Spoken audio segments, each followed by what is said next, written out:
I'm going down. Welcome back to Film Fanatics. I'm Miles, and today we're talking about the newly released Netflix movie, Clone Tyrone. Now, I'm not gonna lie, the start of this movie kind of feels like a high-budget Tubi movie with a bunch of good actors. Not a big fan of Tubi movies, all that stuff is, I think background noise in my opinion, but, shout out to those actors who participate in those things. But overall, I think this movie is pretty good.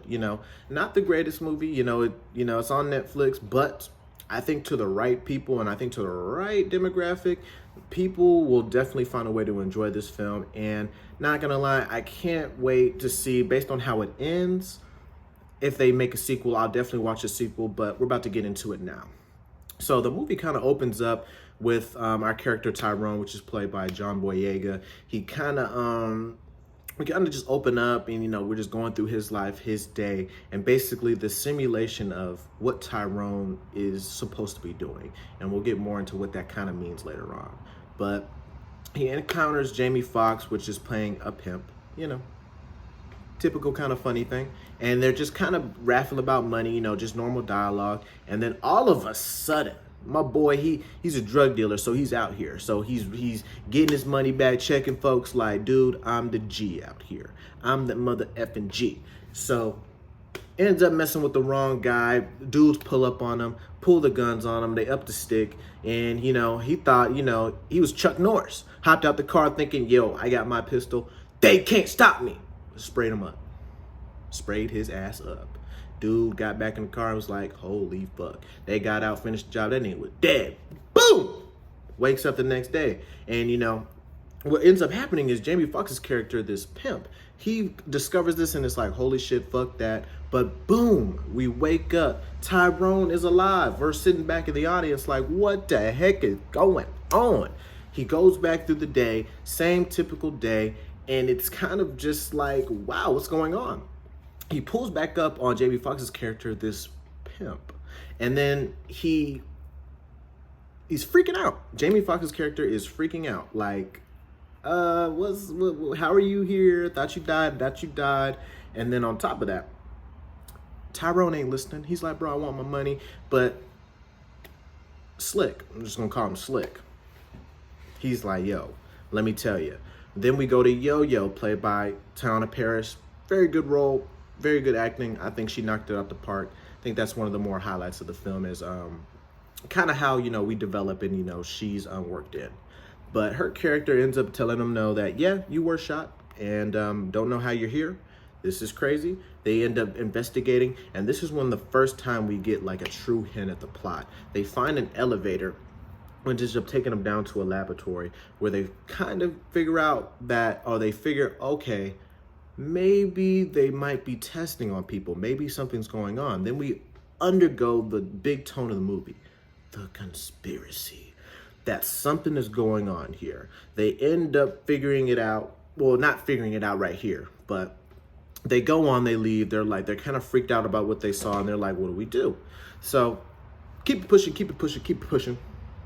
They get to a point where Jamie Foxx's character kind of realizes, holy cow, and Yo-Yo's character, they're like, wow, it's in the chicken, it's in the hair products, it's in the music, it's all over us. They're trying to control us somehow. And then this leads into them figuring out something deep is going on as far as someone here is trying to control the Glen.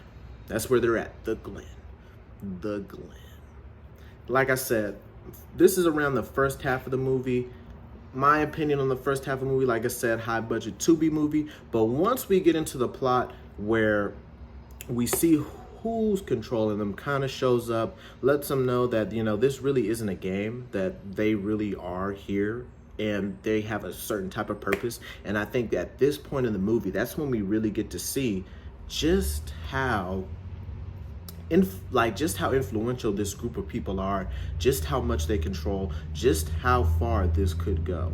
And this leaves our characters kind of disoriented, like, do we want to keep going? Do we want to continue this quest, or are we just pawns in this game? Which leads to some great acting by John Boyega and Teyonah Parris. Really love that opening scene.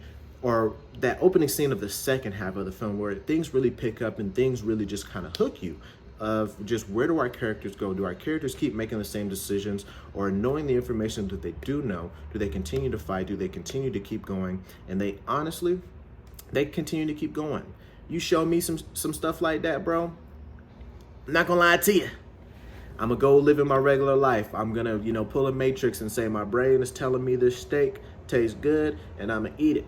Because, let's be real, most of us do not have the resources to combat something that big. So as individuals, unorganized, that stuff ain't going down. Even if organized, I think realistically, we're gonna have an ending more like, that M. Night Shyamalan series, that Split series, I forget the last movie with Mr. Glass, something like that, where the government realizes, lets you know, yeah, we're doing this, but you gotta die, son, because this gonna keep happening. This gonna keep happening. So, excuse me about that. But they get to this point, and they're like, yep, they come to a decision, they're like, yep, we're gonna fight. But our character, Yo-Yo, she ends up getting kidnapped because she's trying to tell the media and the press about everything that's going on. Right after my man says, go back to your life, don't talk about this. She's like, F that, the whole world gotta hear about this, man, you're doing this everywhere. And they got her. Honestly, would have shot her right there in the street like a dog. But we have to have some plot armor for our babe, man. We gotta have some plot armor for her. So they kidnap her, they put her in this little room, and they're like, yeah, you don't even know the master plan, man, but we'll keep you down here because you're a nut and you're trying to expose us. We're not for that. You got to be for the team. You're playing like an individual. That's what they was basically breaking down to her.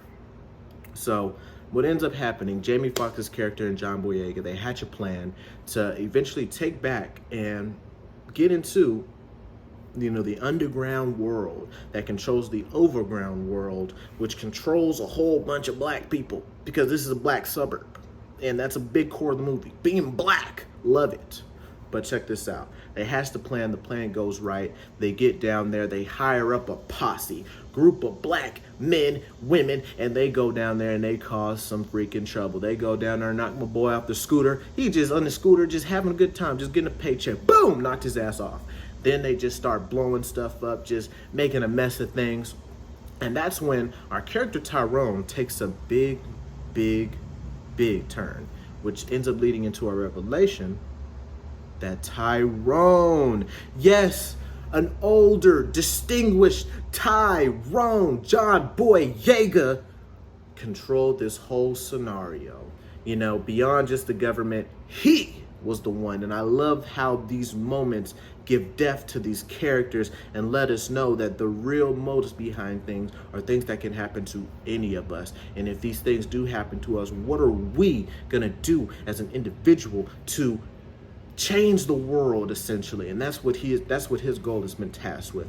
John Boyega's character Tyrone meets the real Tyrone, and he realizes, or he's been realized, I am a freaking clone. He does let us know what the true plot of the movie is, which is we all have to be the same. It's not enough to think the same. It's not enough to have the same beliefs, because certain things can happen if we're not all on the same page, which is really greatly depicted in the movie. Like I said, the second half of the movie really picks everything up, and that's where everything starts to shine. The acting, the filter on the movie, just all these different things, it starts to hit on a different level. So once we get to all these different things, John Boyega's Clone Tyrone realizes that the other Clone Tyrone has the same keywords that were used earlier to control all these people in the street, which is kind of the middle of the movie, which is said is where everything picks up. The other Clone Tyrone ends up shooting the original Clone Tyrone. Yes, I know there's a lot of Tyrones in this scene, and he shoots him, bang, bang, and he's dead. Me personally, I would have really appreciated the reveal and then understanding that Tyrone is clonable and we kill the Tyrone that we've been following. That way it's like, oh, well, that's really ambiguous. That's big. Like, you're leaving us where, this is still going on. This is still happening. What happens next? But they ended up killing him. Like I said, high budget 2B movie. Think there's a million ways we could have went with this to make this just a little bit more satisfying to me personally. Think this could have went a lot of different ways, but like I said, they shoot that guy, shoot him dead. Then they go down there, they blow it up, release all the clones, news covers it, but kind of like the recent alien discovery in our real life that the government just revealed, people don't care. You know, they're going about their life doing the same things. People just don't care. Because, you know, honestly, like I said, most people go to work, most people have kids, most people are living their lives. We do not have the resources or the time to sit back and be like, wow, aliens, where they are, really invest into that kind of, you know, ordeal. So beyond that different thing, they kind of leave off the movie with it seeming like they're about to be the Ghostbusters, or I guess the, you know, the conspiracy busters, with, you know, leaving it kind of, you know, open-ended, where it's like, are we going to go around the country trying to stop this, trying to get this, you know, under control? Are we the new Ghostbusters? Are we? Or, you know, we're going to keep living our lives, you know, our town's cool, and we can just do normal stuff. But, you know, movie kind of ends like that, or ends with the realization that there's more Tyrones out there, just in different places. And then with the news coverage, you know, in these different places, the Tyrones, you know, people are questioning him like, whoa, that's you, man, what's going on? Kind of, you know, with a meta message of how real life, how we might question someone as a clone or something, especially with Jamie Foxx being in the movie. You know, if you think he's a clone, I don't think his performance hit, you know, personally. He's a very talented human being, you know, he's been in a lot of great movies and he's had a lot of great performances. And I think this one, you know, similar performance to this one would be, you know, Ryan Gosling in Barbie. So, you know, there are points in that movie where it's a little awkward. And on top of that, you know, he kills that. But in this movie, you know, I don't think he works with this material too well. But barring all that, I think overall the movie's pretty good. I think the overall story will hook you. It definitely left me, wouldn't say wanting more, but definitely excited to see if they continue with what goes on with Tyrone and how that goes. But like I said, overall, I think the good message in this movie is, you know, how do these moments in our lives, whether they're good, bad, ugly, terrible, or amazing, how do they affect us, and how do we go forward and leave a legacy on what we do in this real life? And I think that's something that we can all take a step back and realize, hey, I want to leave a good impact, I want to leave a bad impact, or I have certain views that, you know, would benefit more people, whether that's, you know, ethical or good or whatever. So, like I said, if you have, you know, fan theories, your thoughts, you loved it, you hated, drop it down in the comments. Let me know, because the whole point of this channel is so we can have a safe place to interact and talk and just be like, whoa, how we feel, how we think about this movie. So leave a like, comment, subscribe. It would mean the world to me. I just really love making these videos, you know, working on the whole craft of putting this right here, letting everyone know that no matter what's going on, you can do this. Like, you know, if you, whatever you're passionate about, you can do it. Like, I'm nobody special, but I'm just out here talking about movies because I really like to, and I want to create a community to where we can talk about movies. So going forward, I want everyone to know I care about you. Love yourselves. You know, overall, in terms of this movie, go see it. It's on Netflix, you know. You know, it might, you know, you might love it, you might like it, you might hate it, you might dislike it. But overall, I think, you know, the overall theme, you know, if you can look past, you know, what's just going on in the movie, you can take something away from this. So like I said, like, subscribe, comment, hit the notification bell. Do whatever you got to do to, you know, keep up to date with this content. I'm going to be doing mostly movie reviews on here, maybe a couple film essays in the future. But for right now, this is what you got. Me. So take care, have a great day, and be the best you can be. Love yourselves. Enjoy the rest of your day. Thanks.